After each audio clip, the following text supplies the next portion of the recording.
Hey, what's up, everybody? True Boxing here. Thank you for coming back to get hit with the truth. So today we're doing the what's next on Daniel Dubois, the reigning IBF heavyweight champion, following his career best win, upset 5th round knockout victory over Anthony Joshua as they collided on the September 21st Riyadh season mega card that took place in the United Kingdom.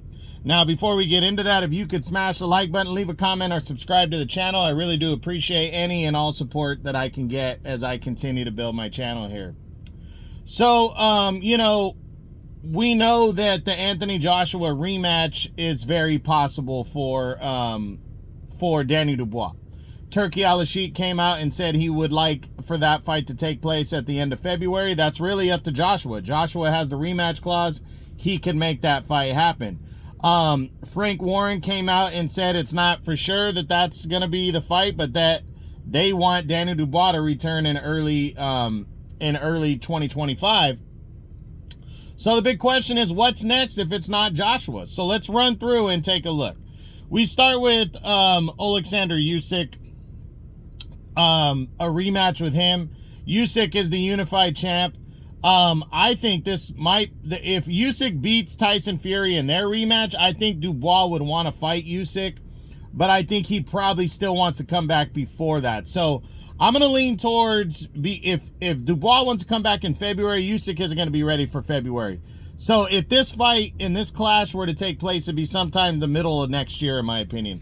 So I'm going to say no to this one, that I don't see it. I mean, Dubois could, if he hasn't confirmed his opponent for February, and there's very real talk that Usyk wants to rematch with him, and remember, that would be for undisputed. If Usyk wins, then I think Dubois might take the fight. Now, if Usyk loses to Fury, the rematch not going to happen next for Dubois, not at all. Then there's Tyson Fury, and again, it depends on what happens in the Fury Usyk 2 clash, and it depends on if Dubois has to fight Joshua or if he decides on an opponent if Joshua is not interested in the rematch next. So there's a lot of moving pieces for Dubois. I absolutely think Dubois, win or lose with Fury, would be interested, but would he be interested in his next fight for that? And that's the thing, is right now I have to lean towards the less likely, because it looks like Frank Warren wants to have Dubois come back and defend the title. And is, they're not really mentioning the winner of Usyk, Usyk and Fury right now. So, I'm going to say no, but it could happen. Then you got former 2-time unified champ Anthony Joshua in a rematch. I still think that's the most likely opponent for Dubois. I don't think Joshua wants to get away from Dubois right now following the loss, because I think he wants to avenge it and get back into the serious mix and become the heavyweight champ. But that's not a guarantee, so we'll see.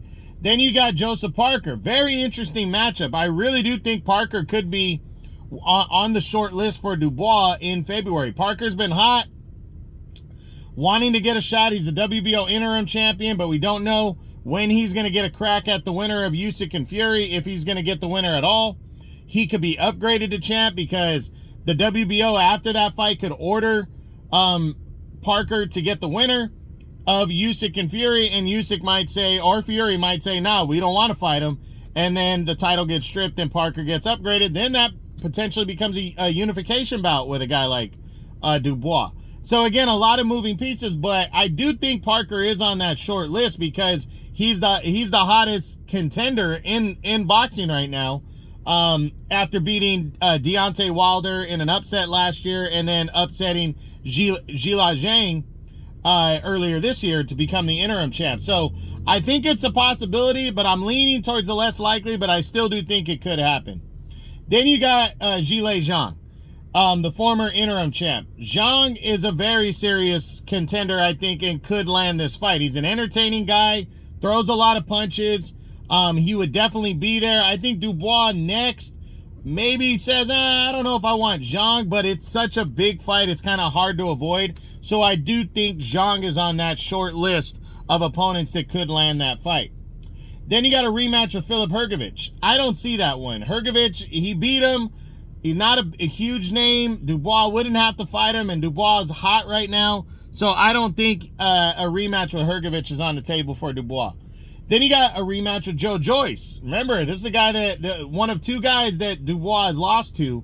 And he was winning that fight on I think 2 of the 3 scorecards. He's winning that fight when Joyce stopped him. So I do think Joe Joyce is a real possibility, just to get that revenge and to maybe do an all UK battle, give Joyce a gift rematch, and then go out there and get your revenge. I think that's a possibility. Do I like it? Not really, because Joyce has really fallen off, but I do think it could happen because of that. Then there's Ajit Caballel. I don't see this one, not now. Caballel's been ordered to fight Martin Bakole in an IBF final eliminator. I do think if those two take that fight, then Dubois got time. He doesn't have to take that fight. Then there's Jared Anderson. Jared Anderson coming off the loss to Bakole. He's fallen off for a while. He's not in the mix for Dubois. Then the other guys, you got Deontay Wilder. I don't think Wilder is an option for Dubois outside of a big money fight. Maybe, he's there, but, that could be a possibility. But I really think Dubois is going to go in other directions just because Wilder has really fallen off, being knocked out against Zhang and then losing to Parker last year. Then there's Martin Bakole, and as I said, Bakole and Caballel kind of same thing. They're going to fight in an eliminator, so I think Dubois is going to wait around to see what happens from there and focus on a bigger name. I don't see Michael Hunter. I don't see F.A. Ajagba, Lenny Orpera, or Mike Perez being options. A couple other options, UK options, you got Dillian White. Maybe, again, an all-UK battle, that kind of makes sense. White is a big name. But a good one, Derek Chisora. I don't think it happens, but you never know. I mean, they could say, hey, let's throw Chisora a bone and give him another title shot. He's about to retire. He had the big win over Joe Joyce, a guy that Dubois lost to. So why not like a homecoming, have Dubois come back to the UK in February if Joshua doesn't want to fight, and give Derek Chisora a swan song kind of deal. I'm leaning towards the less likely, but it could happen. So for Dubois, there's some good UK battles. I really think Anthony Joshua is the most likely opponent, but there's some good UK battles between Joyce, Chisora, or Dillian White. And then the other top 3 options, I think, are Joseph Parker, Zhilei Zhang, and Deontay Wilder in terms of non-UK guys. But at the end of the day, I do think it's going to be Joshua.